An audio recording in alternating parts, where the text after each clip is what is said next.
Shalom, selamat berjumpa dengan saya. Oke, kali ini kita akan belajar tentang topik semua orang harus bertanggung jawab. Ya, ini bagian pertama ya. Nah, Roh Kudus mengingatkan kita tentang hal ini, sis.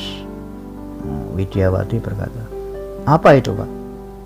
Saya jawab, semua orang itu akan menghadap tahta pengadilan Kristus untuk mempertanggungjawabkan semua perbuatannya selama hidup di dunia ini. Nah, ini ayatnya ada ya di 2 Korintus 5 ayat yang ke-10. Demikian firman Allah, sebab kita semua harus menghadap tahta pengadilan Kristus, supaya setiap orang memperoleh apa yang patut diterimanya sesuai dengan yang dilakukannya dalam hidupnya ini, baik ataupun jahat. Jelas ya. Lalu Widiawati berkata, oh iya ya, jadi semua orang itu ya Pak ya. Iya pasti ya. Nah, untuk itu tugas kita adalah cek diri dan bersiap-siap, sis. Lalu Widiawati ini berkata, maksudnya bagaimana ya Pak? Saya jawab, cek diri itu maksudnya adalah apakah kita sudah bertobat, sudah lahir baru, sudah punya Roh Kudus. Nah, itu cek diri dulu ya. Lalu baru bersiap-siap. Nah, itu maksudnya, sis ya. Kalau bersiap-siap kan jelas atau artinya yaitu berjaga-jaga ya. Lalu Widiawati berkata, oh gitu. Jadi cek diri sendiri, apakah sudah bertobat, apakah sudah lahir baru, apakah sudah benar Roh Kudus, gitu ya Pak. Saya jawab, betul sis ya. Karena 3 hal itulah yang akan menentukan kita masuk surga atau neraka, sis ya. Bukan karena amal kita ya, perbuatan baik kita, bukan karena agama kita ya, bukan karena jabatan atau profesi kita dan sebagainya, bukan, sis ya. Lalu Widiawati berkata, oh gitu, apa ada ayatnya coba? Saya jawab, ada, sis ya. Nih ayatnya, bahwa semua orang yang mau masuk surga itu harus pertama bertobat. Nah, itu langkah pertama ya. Ada di Matius 3 ayat 2. Ini contoh ayatnya ya. Demikian bunyi firman Allah, bertobatlah sebab kerajaan surga sudah dekat. Ayat ini pendek ya kan. Nah, lalu ada lagi di Kisah Para Rasul pasal 2 ayat 38. Demikian bunyi firman Allah, jawab Petrus kepada mereka, bertobatlah. Nah, langsung ya. Nah, setelah itu dilanjutkan, dan hendaklah kamu masing-masing memberi dirimu dibaptis dalam nama Yesus Kristus untuk pengampunan dosamu, maka kamu akan menerima karunia Roh Kudus ya. Dan itu 2 ayat itu cukup ya. Ya, masih ada sih banyak ayat yang lain ya. Ya, cari sendiri nanti ya. Ya, intinya semua orang harus bertobat.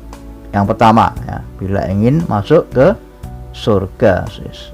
Lalu Widiawati ini berkata, oh gitu ya. Lalu artinya bertobat itu apa ya Pak?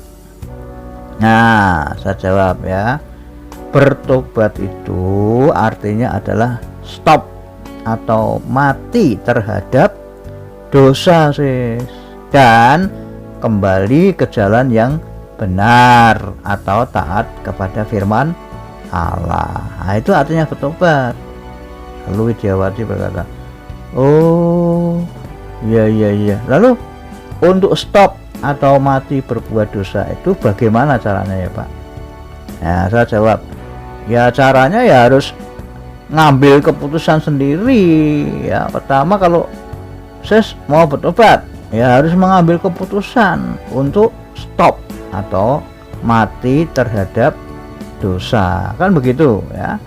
Tanpa mengambil keputusan ya tidak mungkin orang itu bisa stop atau mati atau atau stop atau mati berbuat dosa, tidak mungkin kalau tanpa keputusan. Paham ya? Lalu Widyawati berkata, oh gitu ya, iya paham Pak. Nah, lalu setelah ambil keputusan untuk stop dosa atau mati terhadap dosa, apa yang harus dilakukan Pak? Saya jawab, ya langsung kembali ke jalan yang benar atau taat kepada firman Allah atau Alkitab sis ya, karena Alkitab itu kan kebenaran ya, ada tertulis di dalam Yohanes 17 ayat 17. Demikian bunyi firman Allah, kuduskanlah mereka dalam kebenaran, firman-Mu atau Alkitab itu adalah kebenaran. Jelas ya? Nah, jadi kalau sebelum bertobat, misalkan dulunya ia suka berdusta bohong ya kan, tipu-tipu ya, berzina ya, kawin lagi misalkan, benci atau membunuh, tersesat, kena ajaran sesat dan sebagainya. Nah, setelah ia ambil keputusan untuk stop dosa atau mati terhadap dosa, nah maka ia harus taat kepada firman Allah atau Alkitab. Nah, itu artinya bertobat. Paham kan tidak? Lalu Widyawati berkata, oh gitu ya, iya. Jadi intinya kalau orang itu tidak mau bertobat, maka ia tidak bisa masuk surga ya Pak? Saya jawab, oh iyalah sis, bagaimana orang tidak bertobat, orang berdosa masuk surga? Tidak ada ayatnya. Cari aja dari Kejadian sampai Wahyu, apa ada orang berdosa kok masuk surga? Waduh, kalau gitu ya enak jadi orang berdosa aja ya. Nggak usah pusing-pusing bertobat ya, langsung foya-foya lakukan macam-macam segala dosa, nanti mesti masuk surga. Nggak ada, itu ajaran sesat itu ya. Ya kenapa ya? Karena dosa itu kan tidak bisa masuk surga sis ya. Di surga itu hanya ada kekudusan. Nah, ingat itu. Jadi nggak ada kamusnya atau nggak ada ayatnya orang dosa mati masuk surga. Waduh lah, kalau gitu ajarannya kacau tuh namanya, bukan ajaran Alkitab itu. Oke, paham ya? Baik, nanti kita lanjutkan kepada bagian kedua. Tuhan Yesus memberkati. Amin.